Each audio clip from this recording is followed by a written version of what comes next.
Hello बच्चों, तो चलिए इस प्रश्न को पढ़ते हैं। निम्न का मान ज्ञात कीजिए। लिमिट n अग्रसित हो रहा है अनंत की ओर 1/n² plus 2/n² plus dot dot dot plus n/n²।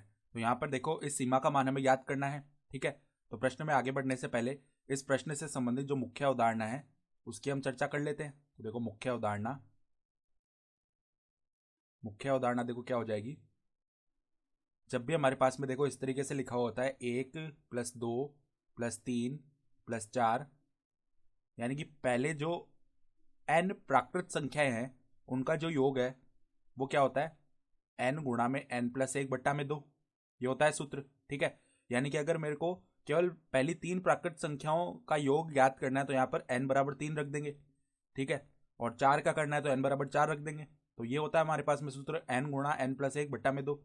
तो अब देखो, हमारे पास में जो सीमा है उसको एक बार के लिए L बोल लेते हैं। तो L बराबर में लिमिट n अग्रसित हो रहा है अनंत की ओर 1/n² प्लस में 2/n² प्लस में डॉट डॉट डॉट प्लस में n/n²।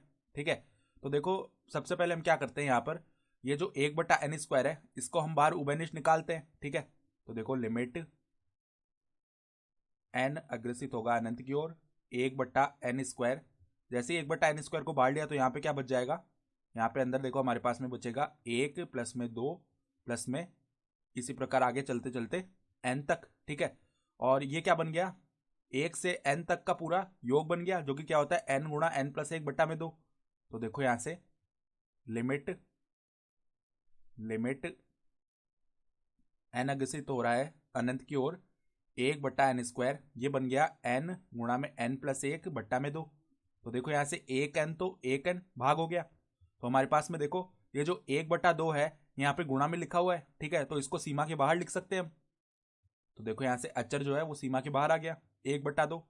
लिमिट n अग्रसित हो रहा है अनंत की ओर, और ये जो 1/n है इसको गुणा करेंगे n+1 से, तो पहले n/n बनेगा जिसका मान क्या आ जाएगा 1, प्लस में देखो 1/n बनेगा तो प्लस में 1/n।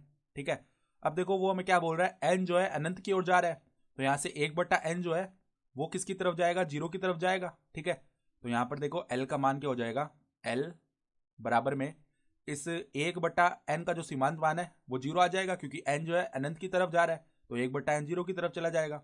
हमारे पास में सीमा का मान आ गया 1/2 गुणा 1 प्लस में 0, यानी कि 1/2। तो हमारा उत्तर कितना आ जाएगा, 1/2 ही हमारा उत्तर हो जाएगा। ठीक है, तो आशा करता हूं कि आपको ये प्रश्न समझ में आया होगा। धन्यवाद।